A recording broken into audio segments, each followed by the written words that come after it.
Ndenge ezali émission na biso zo continuer avocat du diable. Lingala swahiliser à Cyprien Wechi lelo tozui gros poisson balobaka gros poisson. Francis Kalombo solution. Est-ce que solution na avocat du diable tokozwa solution? Nyoso tolanda ngo na kati ya émission ya avocat du diable. Avant de continuer l'émission na biso, na repesa principe ya émission. Na jouer rôle de journaliste était, na kozala avocat ya ba combattant et pas ya honorable Francis Kalombo. Francis Kalombo ya ko défendre point de vue ya mokonzi na ye oyo tobengaka ye Joseph Kabila Kabange, président de la République. Oyo eza émission ya polémique te, eza débat intellectuel. Avant même de commencer l'émission na biso, papa n'a reposé aux questions na poto mobimba bayebaka aventurier moko boye aza na parlement congolais. Okoyebisa bango nini? Est-ce qu'il y a solo vraiment aux aventuriers? Merci beaucoup Loka Liboso na roloba na ina corriger. Naza avocat Joseph Kabila te, naza avocat ya peuple congolais mutu ba votanga ba mandatanga. Donc awa nazoya ko défendre point de vue ya ba congolais, point de vue normal ou ya ba congolais. Donc voilà point de vue ya Kabila te, na o défendre vérité, ya ngonde na o répondre. Maintenant aventurier, bon aventurier ba yebaka ye na ba aventure na ya salaka. Mutako taxenga d'aventurier, mingi ba taxanga ya nyonso ba lingi ba taxer, mais bon qu'est-ce que tu veux? On est à point de vue na bango. Autant rappel na taxer bango ba aventurier, autant bango ba taxer nga aventurier. Donc nous n'avons soutenir le point de vue na et l'obité que bango ba kanisa ya wana de réalité, non. Objectif de l'émission oyo eza commettre les points sur les i. Eza débat intellectuel. Batu ebele bazo kanisa eza polémique te. On donne l'occasion ya mutu oyo bazo taxer ye na bakambo ebele possibilité ya koloba. Papa awa yo salaki nini baitid na yo est-ce oki koyebisa biso parcours na yo académique soki ezali soki ezate? Non, parcours académique ezali, mais avant na kota na parcours académique na lingi na expliquer bato ba olanda biso les diplômes ne sont que les présomptions de la connaissance. Et ngolo babazo supposer que oyebi eloko boye. Mais bato sope ba na ba diplôme bagage na bango eza zéro. Bamusupe bana ba diplôme basaela ngo te seke ba yebo défendre ba diplôme na bango te me ba na ba papier. Mais ngande na telemi awa nazali licencié en droit, donc na juriste de formation, de D nazali politologue parce que na licence na sciences politiques et administratives, c'est-à-dire na des diplômes reconnus dans mboka na biso partout dans le monde d'ailleurs. Donc la science politique et administrative, et d'ailleurs dans le troisième cycle troisième cycle na doctorat de manière à ce que na docteur na biloko na nyonso. Donc eza ba diplôme na zanango et à travers musala na ngande bat ba oyeb effectivement de loso ba riba mesurer capacité na nga peut-être à travers mission na yo ba komona so nazo raisonner bien te. Et sans compter que les lots naza assistant, j'enseigne à l'université. Aux assistant, professeur assistant. Professeur assistant. Vraiment, aux yeux kaka créboye, au pays si ma question, muto yo à répondre bien te, à passer classe te. Ben écoutez, na pesaka histoire politique à la République démocratique du Congo, na université, na pesaka université il faut ma précision. Naza na UPEN, na pesaka toujours car na IPN droit constitutionnel, il ne faut pas oublier que dans un juriste na pesaka nini cour ya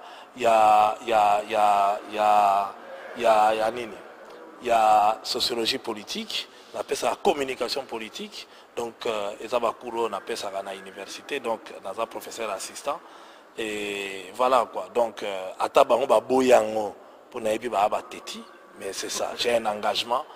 Et j'ai été le lauréat, et j'ai été retenu pour transmettre le savoir par rapport à Onazwaki.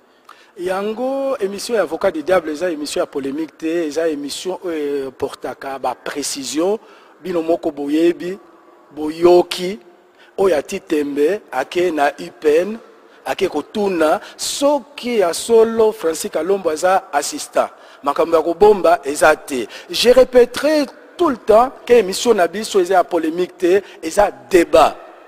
Et puis principe mosusu papa ce qui avocat du diable ngai oyo na pesi au micro, il faut tourner 7 fois la langue avant de répondre. Parce qu'après ce que bengi ngai place wana na lobaki boye ko couper ango avocat du diable akupaka ango te. A lobby à sa professeur assistant. Donc to ko sala moi enquête na biso. Question mosusu papa okende ki ya naningi na préciser nga nazotangisa na Liban te na Chine te tona na diplôme à Liban te ya Chine te oyo faut ba traduction na barabe te téléphone ya moins cher natangi na ULK Université Libre ya Kinshasa au place na sali droit natangi na UPenn moto aza na doute ako olukata numéro de téléphone à bengi donc bolanda ba bilobela ya batute c'est vrai nous faisons de la politique, ce n'est pas un milieu des enfants de cœur, tout a été dit sur moi, tout a été dit sur mes diplômes.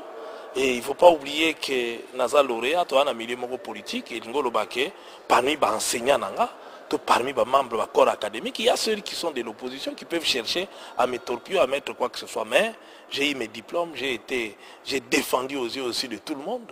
Des diplômes, la défense, la mise à bateau. Et ce qui fait que dans un peu dans lauréat, dans même prix Raoudji, dans minute autour sur la bourse. Pour la 3e cycle, soit aux États-Unis, soit en France, soit partout. Donc, au monde qui est là, il y a un logo, sinon, l'organisme international, il y a une bourse, et sans compter que, en termes de lauréat, j'ai dû gagner $5 000 au fracking. D'ailleurs, c'est ce que j'ai profité pour offrir un ordinateur,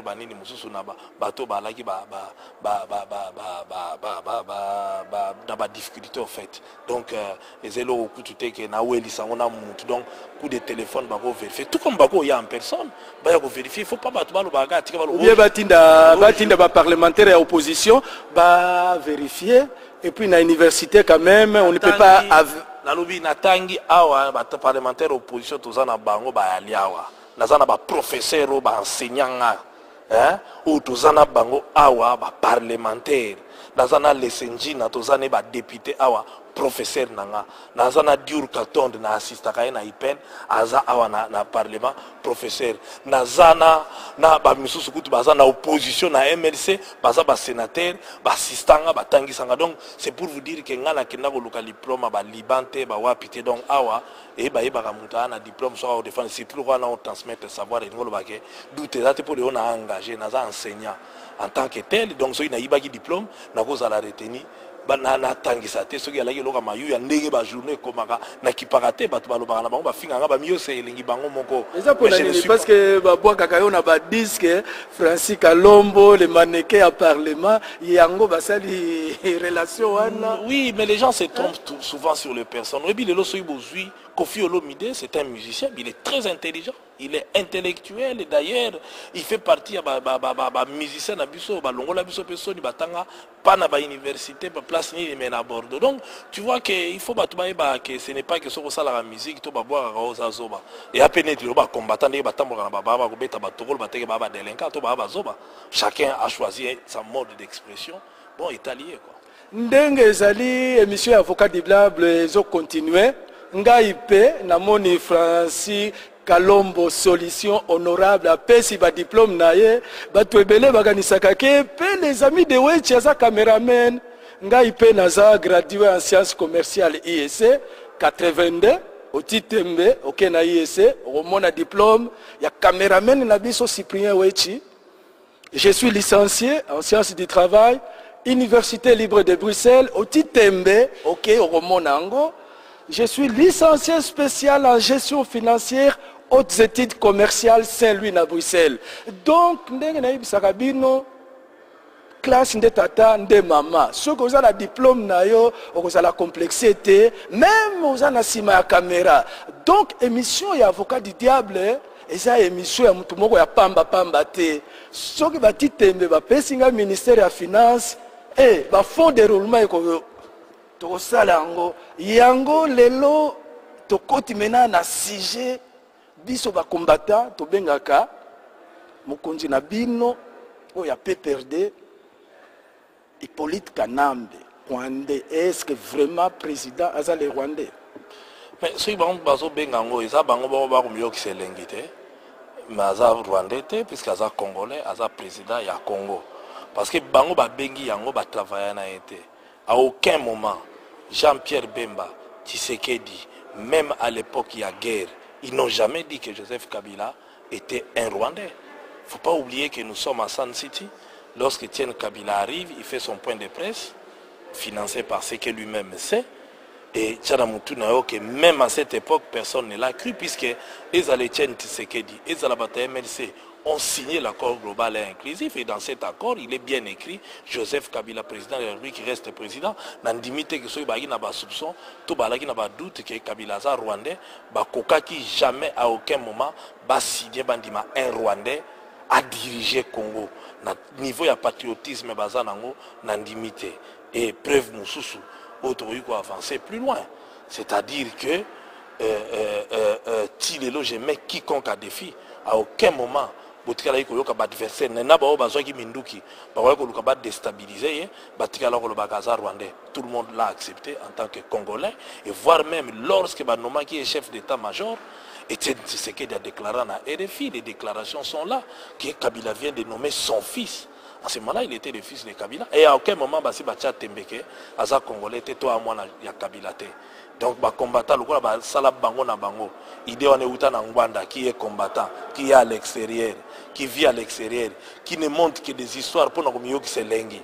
La preuve, à l'embi ba montage, tu as eu la photo qui garde le corps, à mon qui va démasquer, qui a le montage, à qui soni atika. Donc, c'est pour vous dire que il y a idée où tu n'as pas combattant. Pour bamiyo qui se lengi bango monko alors à partir du moment où qui se lengi il y a un moyen de gagner exacté ou gagner ceux qui banalisent non ils ont fondé sur des éléments où ils sont vrai mais ceux qui ont la banalise sur des éléments ils sont vrai si vous gagnez neni beaucoup tika la gana souffrance na bino beaucoup mieux qui se lengi kaka bino monko bozoro ba mutara Rwanda alors kaza Rwanda te azo diriger mais yo sala qui interview Etienne Kabila oui en Afrique du Sud Etienne Kabila lobby Hassan Dekonaïté. Mais merci dans beaucoup. quelles circonstances au sala qui yango? Merci beaucoup. Nakanisi ndenge lobby wana bango moko pe ndenge ba fandi wana bazo interview wana balandango très bien. Et na conclusion na bango avec moi ba ouverture mike na zo sala bango ba comprendre hein et qu'est-ce qui s'est passé ba mona. Otuninga question malamu yango na moni vraiment za muta maele. Parce que tu dis dans quelles circonstances, dans quel but na sala yango. Moi j'étais surpris de voir que Etienne Kabila et puis soko yoki réponse nanga. Etienne Kabila, moi d'abord j'étais surpris de voir que Tozan à Sun City, Etienne Kabila a tenir point de presse et du coup Abimi n'a accueilli alors que tu as un service à renseignement, tu as un service tout, mon a traité président de la République d'un étranger, boutique accueilli sans que Balandaba et Baoudjou a passé l'inimité. Voilà, souci n'angi à la quoi nana tindaki ayaki kosala nini et makamazolo beza ya vérité to eza ya solo. Ce qui fait que il y a un moment où il courage nanga il y a en Afrique du Sud après le dialogue intercongolais koluka ko rapprocher Etienne Kabila et na senga qui peut débat wana caméra ezala pour natikala na bilili ebi radio ezilobakati mais bilili ezala alors soko landi yango ozongisi bandu wana okomona que moi j'ai irrigué de j'ai fait un travail scientifique il y a au bango pe faut basala ka ba combattant c'est d'aller à la source, chercher à comprendre. Je n'ai pas cherché à la source. Voilà ce qui s'est passé. Tant que tu Etienne Kabila, boyo ka ba réponse naie, oh yé moko azo pesa. D'abord moi je lui ai posé la question. Ndenge ni Kabila lobi Kabila ala ki tata naie. Yé aza kinois. Il faut pas obosana ke Etienne Kabila aza kinois. Akoli na kin na njili.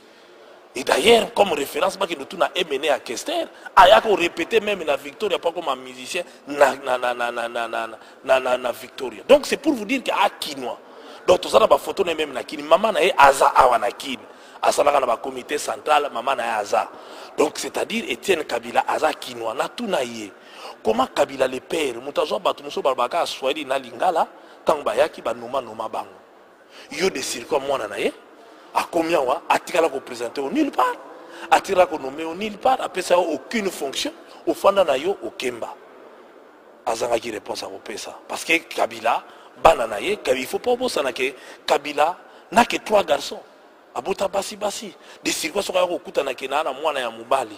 Mais la juillet, Alingaka Lengelaye, Orobio à moi naye, comment du vivant naye, atikala ko lakisa ona batu te atikala ko peso musala te otikala pe ko mener vie na lupango na été parce que soki Kabila ye olobi ke natikaka mwana moko quelque part comme président de la République mais mwana no okaze na tako to boyo lobi na meme na ndako na ngate ko China ba master na o batu na o China ba condition malamu surtout mwana lo baka Swahili alo baka pe français akwai ko idée na batu na yo ça n'a pas été muza ba ne ko loba lingala te mwana yango azo loba lingala donc akwai ko zwa donc azwa été akoyaki na question wana na tuniye même yo weti ndengo zawana so batuni arbre généalogique na yo oyebi yango te mais moi na mobali wana bloquer ba koko bar bataboyina bona tuni mais au nom de quoi oko ke no bloquer nyonso wana c'est que okenda ko yegola quelque part pour ya ko sala nini test donc biso tout ya ba biloko mingi batu musu balandela kate des 3 il n'avait aucun document isola que ça des 4 na tuni bon siko yorubi wa mwana musée est-ce que oyebi Joseph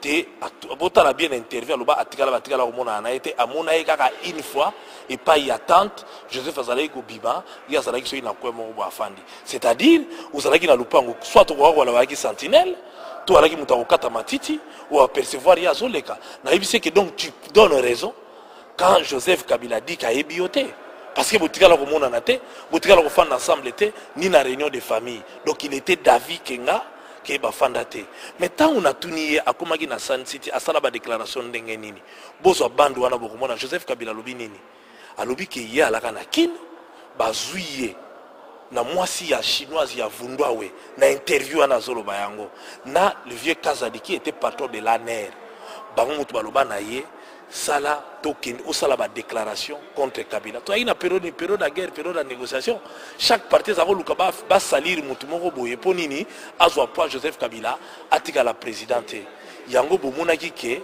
Joseph Etienne alobike ba vie Kazadi mutu bazwela nga visa ba katinga na Brazzaville na mwasi avundwa we ki azaki na opposition boyebi vundwa we azalaki nani mwasi avundwa we ba meminga iti na Sun City ba loger nga hôtel azopesa na ba montant c'est-à-dire que c'est un monsieur manipulé qu'on a pris qu'on a amené qu'on a donné des déclarations pour avoir ça la déclaration c'est-à-dire que ce ne sont pas des choses qui sont venues de lui-même et en contrepartie bon landa bien alobi en contrepartie ba prometa qui est que ceux qui ba longwe na Sun City ba memaye poto il le dit l'interview wana alors tant amoni ke na poto ba memir sous na poto te ba pesi mbongo ba lobi ofanda kakawa ko sala sous ba déclaration te et il le dit lui-même parce que azama ele koleka ngala yote pour moni ama ele muke alobi ye moko alobi balobaki ba menga pona sala ba déclaration mais tant ba moni ke Kabila kolongwa na été babi nanga non ko sala sous ba déclaration te poto moni ke Kabila za makasi akolongwa lisusu te ba pesi mbongo afanda na ye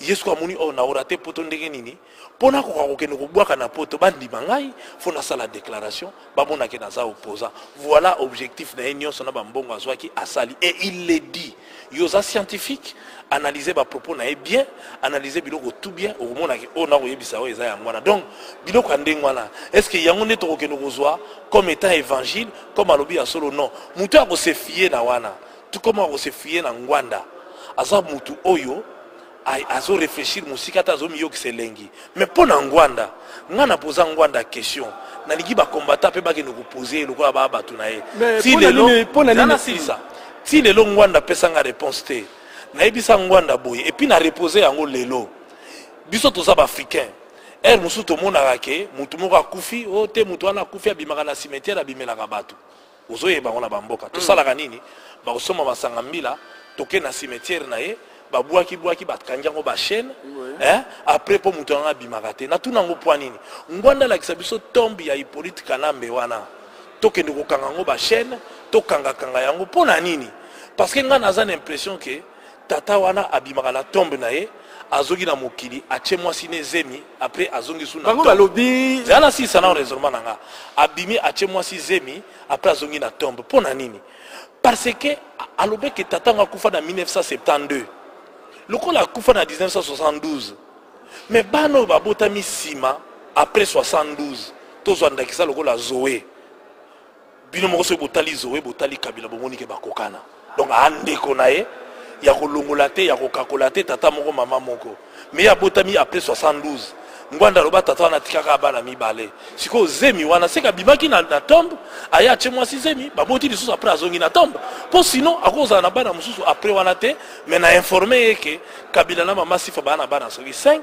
donc bango tout bakokana ocha tembete donc eza problème kutu te kelelo to landa ngwa yo koti na bokoko awa epai na biso soki oboti mapasa neti yo boye bakobenga yo tata mapasa soki mama bakobenga ye mama mapasa mama sifa babengaka kaka mama sifa muze babande kobenga ye muze pona nini babengaka ye mama mapasa te question wana bakombata itungisaka bango mais bakombata eza pe question moko terre yango na uti oyebisa oke eza na coutume na biso yango nalingi nakende baremonte un peu niveau na bango baluka argument pa mosusu yo ndenge ofandi awa bakombata ndenge bafandi wana yo sobenga Jean-Pierre Bemba papa mapasa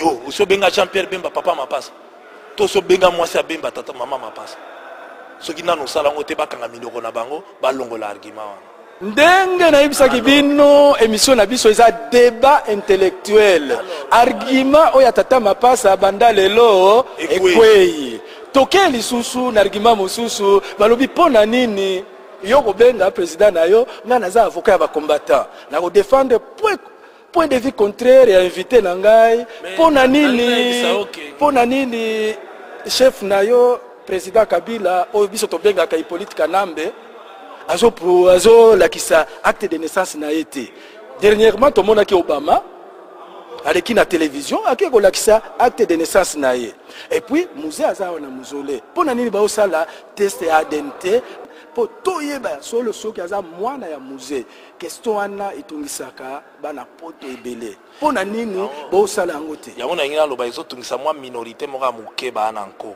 bango moko nde bafandi wana bamisala batesta ADN po ba tata na bango ba tata na bango to ba mama na bango ba mama na bango parce que baza ba politicien te yango na silisa mais alors si vous va attaquer politique point si vous va politicien quel est cet homme politique quel est cet homme politique quel est cet homme politique ou aussi basala test ya ADN na ye pour ba yeba soka za congolais ou a congolais te hein aza nani pour soki to Jean-Pierre Bemba koko na za portugais alors bon lelo yo andimaka origine na ye et alors mais on a solo bana ote mais lelo oyo hein tozali sous na makambo soki ndenge ni tozwi kengo wa dondo président ya Sénat ou après on remplacer Joseph Kabila donc rapport nini ya biloko wana donc tokomi na nini mais na ina biso OK na landi binoka apona la sabino ke ye papa na ye polonais maman na ye rwandaise mais aza prêt à diriger Congo lelo hein alors que ba origine na ye nyonso mibale boyebi yango mais maintenant il reste là par rapport à la loi qui nous régit na okota domaine juridique mbalasima mais siko nazoki pona yebisa lelo constitutionnaliste tokota kaka on azoloba lelo oyo na niveau moko ya likolo lelo oyo aucun Congolais en République démocratique du Congo na uti ko yebisa et à l'Etienne Tshisekedi ezala Jean-Pierre Bemba ezala Ruberwa ezala bango bazwaka minduki obi ke tango bazwaka biduki ko finga yalaki ya makasi ya personne n'a exigé ADN à Kabila personne n'a mis sa nationalité en doute. C'est un minimum de Congolais qui pensent que bazan à savoir, qui ne font aucun effort pour ça l'analyse à malamu, qui pensent pour Ngwanda lobby, balandi ba lobby. Mais lelo on attend le grand homme politique, je mets yo en défi, tout comme Bango en défi. À aucun moment, bobona homme politique moko awa, mutuka Tshisekedi. Asa opposant farouche depuis tant Mobutu abanga mutute, ce Kabila ki rwandais, mais lelo Tshisekedi même temps ya ngaba rwandais wana fa kende. Atikala koloba yango te po koloba yango te po yebiki eza lokuta aza rwandais te lokola ngwanda na mwa batu ne muke bazo mona ke faut baloba yango alors bazo sala argument na bango sur des choses erronées qui ne tiennent pas ceux bani ba diriger Congo faut ba élever un peu niveau intellectuel na bango pour ba ko kozonga na niveau ya normal pour ba mona makambo ndenge makambo ezali parce que lelo discussion ezali par exemple ngana ko na ko pesa exemple dernièrement ba républicain ba bana woloba Obama il n'est pas né aux États-Unis, donc il ne peut pas être président de la République. Mais Obama a kindé qui a acte de naissance naïe, a un parlement à présenter. Awa bazo sengango, c'est-à-dire il est président de la République démocratique du Congo, à l'équipe constitution, à l'équipe Obama, c'est la constitution l'obine. Constitution la constitution par exemple. La constitution. Non, pas ADN. Hein. Il faut prouver qu'on est pour être président de la République, il faut être Congolais, des Joseph pères et des mères. Tu m'as parlé des Congolais de pères et de mères. Je te dis que Kabila ne rentre pas là-dedans. Il est Congolais de pères et de mères. Et pour être président de la République, la loi ne parle pas des Congolais de pères et de mères. La loi parle, il faut être Congolais d'origine. Oui. Puisque la loi parle des Congolais d'origine, la question est de savoir est-ce que Kabila est Congolais d'origine. La réponse est oui. Mais pour la Kisabango Kakake, Bango Bahamaele, Ngaïso Inako enseigné, hein, j'explique aux gens, quand est-ce qu'on parle des Congolais d'origine, qu'ils lisent la Constitution, ils vont comprendre la Constitution. Que dit la Constitution par rapport à qui est Congolais d'origine? La Constitution répond à la question. Voilà pourquoi Kengo Adondo est Congolais d'origine et Kengo Adondo pourrait être président de la République. C'est qu'au cas où Kabila ne peut pas diriger aujourd'hui, il peut jouer l'intérim de président de la République. Et en tant que tel, on l'a validé son mandat en disant qu'il est Congolais d'origine. Et sur base de quoi on l'a accepté? Donc, Batanga n'a pas si bango devoir. Soit constitution Batanga article et lobby Nini qui est Congolais d'origine. Et Congolais d'origine, pian. Voilà pourquoi Zarias Rouberoa est Congolais d'origine. Voilà pourquoi beaucoup de gens sont des Congolais. Moi je pense que même Tshisekedi azonga ina kinawa asali meeting oyoki a critiqué 5 chanteurs. A critiqué a kuti pena vite to lo bato matato kita mwana mbale azo sala. Po bilembo ezali libosa ndako na moni ba transformer ngo. Partout na ye additif wana a critiquer qui a lobi ba 5 chantiers c'est la poudre aux yeux. Alobi na yo ke to landie na stade tanga utaki na pota so ba la poudre aux yeux parce que azayo ka ba combattant de ba kosaka. Mais tango ye moko aye ami moneli oyo ki alobi. Pour la savoir ça la déclaration na ye kuna tanga kiti akoti mais banda ye moko tamboli habité.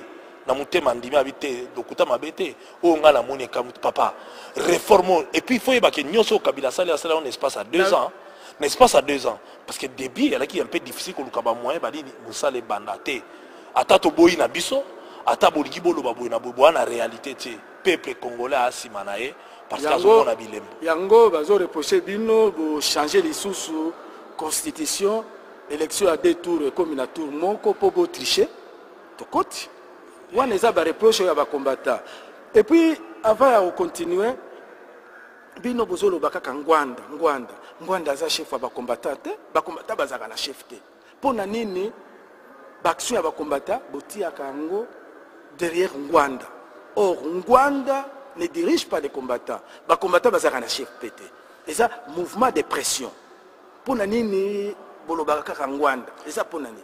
Non, tout simplement, on a lobi Ngwanda parce que ba récupérer ba thèse ya Ngwanda.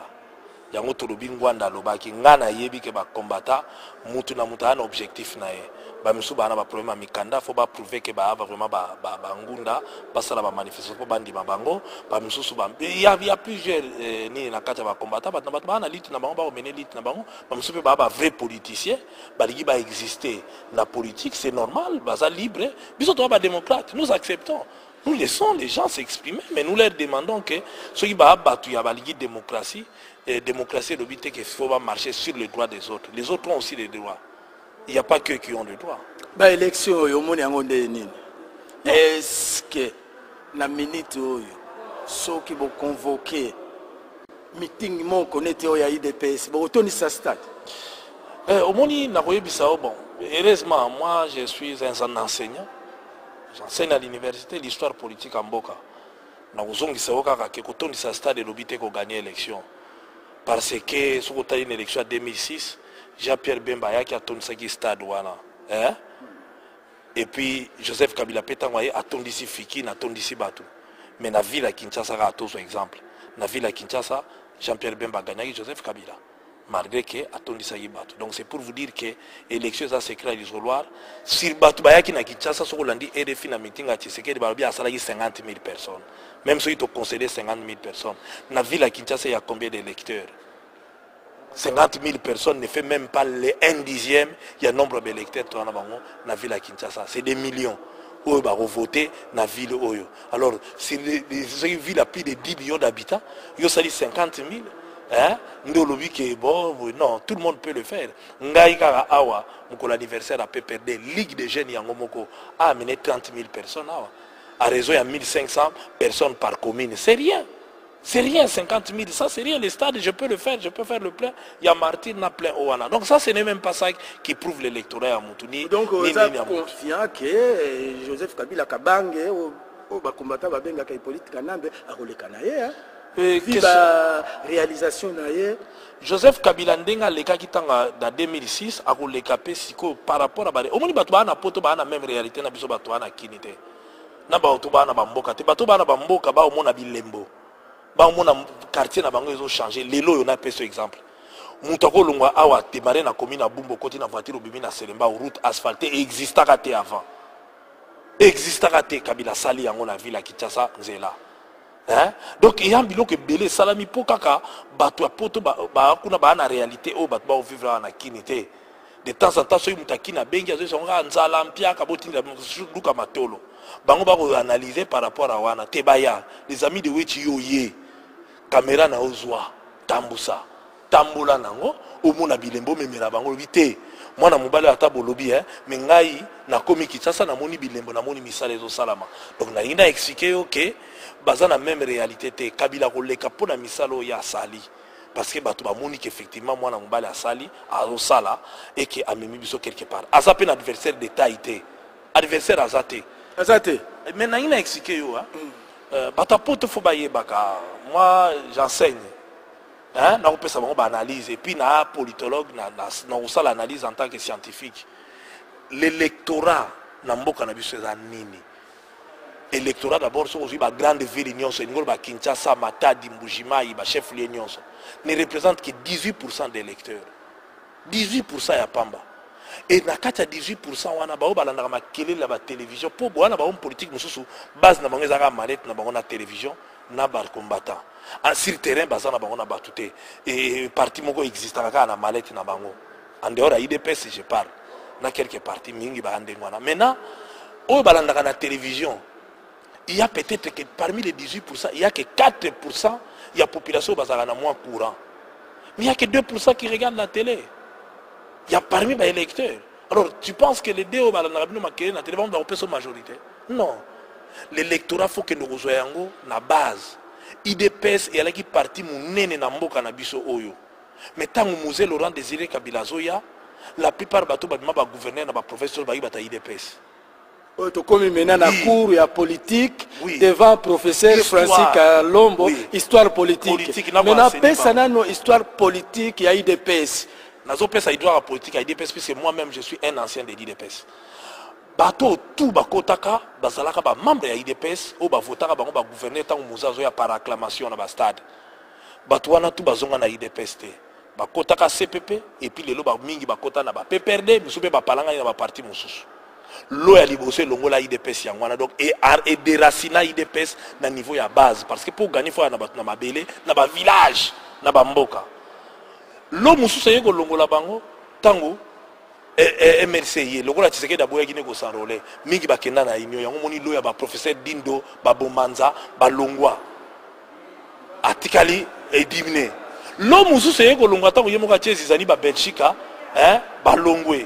C'est-à-dire na mabele comme tel ari lisu na batute l'homme mususu ye moka sala ke erreur ke ko sala union na RCD période ya dialogue intercongolais o balanda ya est balanda RCD ya est bakota na RCD bazongela souvie na biso te c'est pour te dire que l'IDPS est très affaibli au niveau de la base l'IDPS reste na leader na Kinshasa et puis na deux Kasai moi batu donc l'IDPS ne peut jamais gagner les élections na mboka na biso à l'état actuel parce qu'il lui manque des leaders.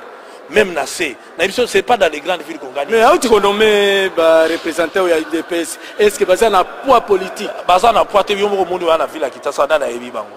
Ba oleka par rapport à ba maître Mukendi, ba Bomanza, ba nani o ba yeba na katanga kala bango tu ba kenda. Donc c'est un parti qui est très très affaibli et le leader charismatique lui-même le sait qui ne fait plus le poids. Pour nayo Kabila o gagner na ye, azan adversaire d'état était na minute. Un adversaire, parce que Vital Kamerhe ne va jouer que le jeu ya Kabila. Vous avez joué les gars à Kabila donc et là il y a ça là qu'on a beaucoup compté pour faire gagner. La stratégie politique te na lobby na yo que on a la vérité parce que les 14 Vital Kamerhe a annoncé qu'il parti mais les 13 là qui pas Kabila. Balena ba fandi na eti pourquoi aye ko annoncer est-ce que oza na preuve mais tout na yeso ko wanga nango pour preuve ezali aye bien ngo pe na loba yango na télévision atikala ko démentir ta yebi que le 13 azala ki pa ya président Kabila balé na ye ba fandi na ye est-ce que oza na image wana pot mais na lobi na yo tout na ye Francis Kalombo yo zaka solution ce que lobi eloko boye po bandima yo que oza vrai professeur est-ce que koki ko pesa image wana les amis de Wechi to tindika yango solution les amis de Wechi français akosaka na été na intérêt okosate tuna ye moko oza na micro tuna batu na ye bayebi yango kakenda ye bayambie basololi le lendemain a annoncé parti na lobango na télévision awa batu tupe bayebi yango eza secret polichinelle te bino batu na Congo boyali mutsoka lobi na yaki muyibi bobeteli maboko so yimbuki sifika mtalo bana yaki muyibi na komo poza boyambie ba combattant bobeteli maboko non ce n'est pas ça le Congo doit être construit par des hommes intègres qui ne sont pas des voleurs.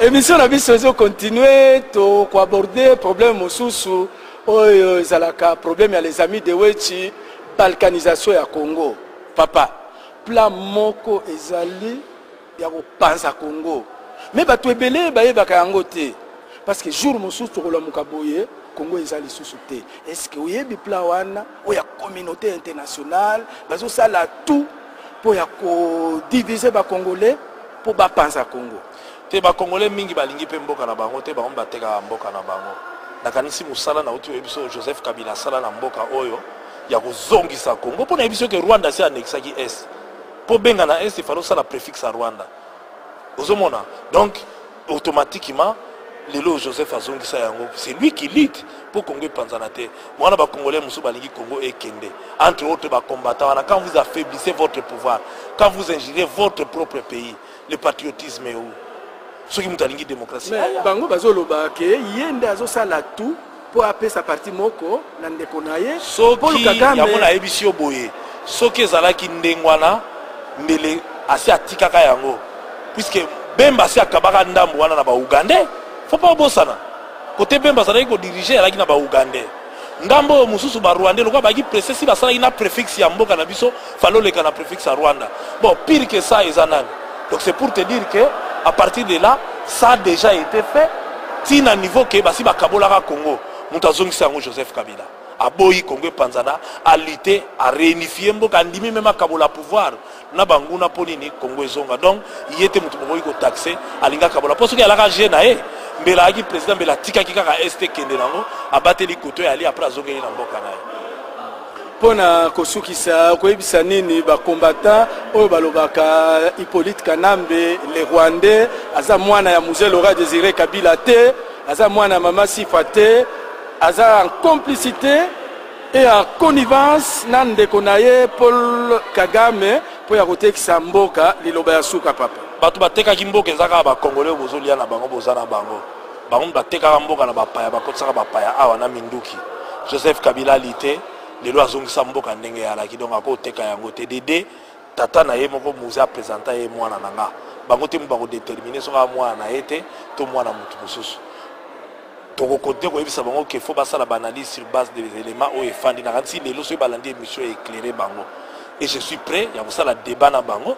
et si na sala ngo na radio moko bo na internet ba kraka na tsa bango tout ba chuki ba kao po basa na bango na ba élément te bazana ba base te bazana ba information à solo te même s'ils sont intellectuels ils font leurs analyses sur base des éléments erronés olobika ke mwana muto te sur base de quoi base élément nini pour na tuna ngwanda tombe po en dehors ya bango mibale bazoe babotama après 72 dato balobi Hippolyte Kanamba kufa mais comment bazoe bazo continuer ko exister bakokana na Joseph alors babotama après donc bango peut pas réfléchir aucun moment Etienne Tshisekedi tout comme Babemba tout comme opposant no sotona bana kisasa mon côté asia loba Joseph Kabila Rwandais bon bananga Tshisekedi pas lobango te pas banga kae abanga mutu te soka ibeka Rwandais mais asia loba yango à aucun moment d'ailleurs Tshisekedi a signé l'accord global et inclusif où le nom de Joseph Kabila est figuré comme président de la République. Il l'a accepté comme président, Abengaka est président de la République. Alors, Moutande Ngwana, Andima qui même a travaillé sous ordre de 1+4, Alikaki a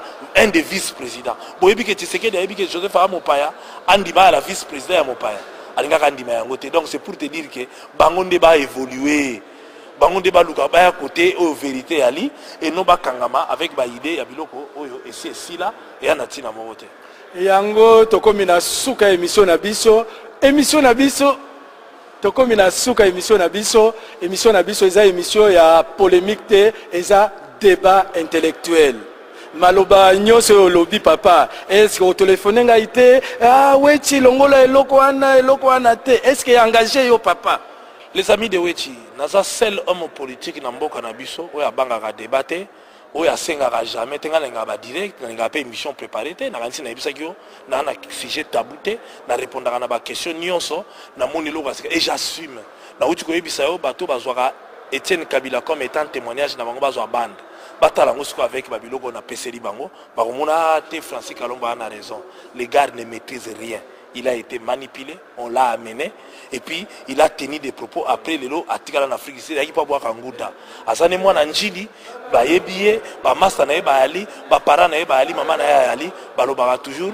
Et l'eau que sont moi na bango, yaka kolukanzela poto koluka ko exister, mais malheureusement pour na akangama en Afrique du Sud, moi comme poto ezate. D'ailleurs to kipaka epete to yebi na bango ke azandenge na. Donc ngana ne loka kolongola te, pour na moni loka mabe na lobité, et puis na ana libre ya engagement nanga, na lobi biloko nanga na osenga kaka ba combattant, bazonga na réalité, baba na kotala likamundege mususu soki balingi bazo pouvoir na mboko, parce que ya mboka na bango, baza appeler ba diriger alternance et pesama, ba lukaka les vraies informations.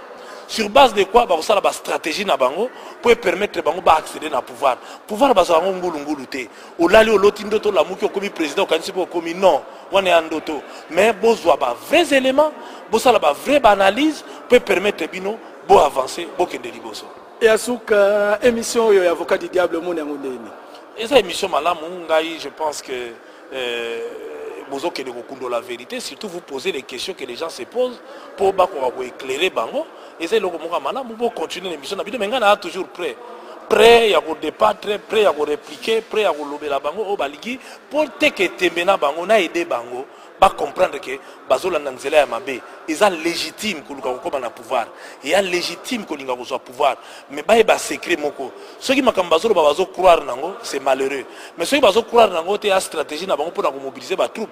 Jour troupe ba ba kezala ki lokuta, ba ko bae bango. Donc le vrai pouvoir faut bo luka yango en ayant des vrais éléments. Basa l'analyse sur base des éléments, il y a bien et non des éléments erronés.